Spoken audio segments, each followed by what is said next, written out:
Good evening. It is a story we have told many times. A person in mental crisis shot and killed by police. And again, another inquest here at Coroner's Court will examine why.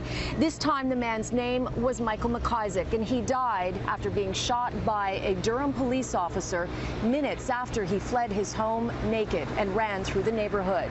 We'll begin now with the 911 call that his sister-in-law made that started off the deadly chain of events.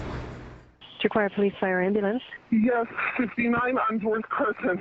59 I need both. I need both. What's going on there? My brother-in-law was naked and beating my sister. Okay. And he started to beat me over the head when I came in.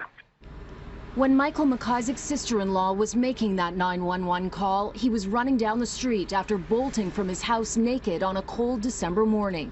16 minutes after that call started, he was fatally shot by Durham police around the corner from his home.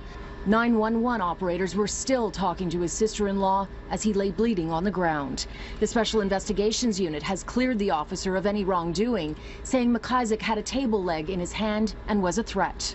He's gone completely loony. Okay, He's run out of the house naked. We don't know where he is. Okay, hold on. Please call someone. Okay, is your sister okay? I don't know. Macisaac's wife, who called him the love of her life, testified he wasn't feeling well that morning and had had an epileptic seizure. He was supposed to stay home sick, but suddenly came out of the bedroom, agitated and naked. She says they struggled when she tried to stop him from leaving the house, and he hit her in a state of delirium. Had you ever seen him like that before? Absolutely not. Never. Not in all the years I've been with Michael. We've been married.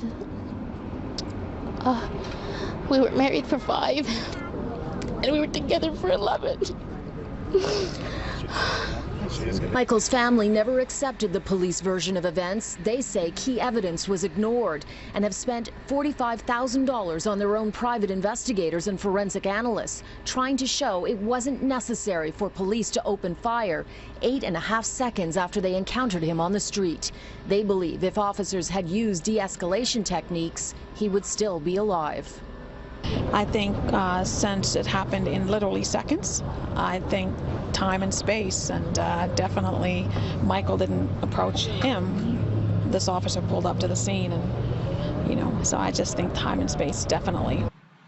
The public may remember Michael Macisaac by this video. His family remembers him as gentle, funny and loving, a prankster, a boy who grew up with 5 sisters on a farm. They maintain he was suffering from the after effects of an epileptic seizure and simply needed help.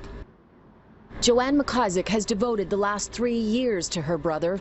On the stand, she said he protected her in life. Now she is protecting him in death. She got this tattoo on her arm as a constant reminder.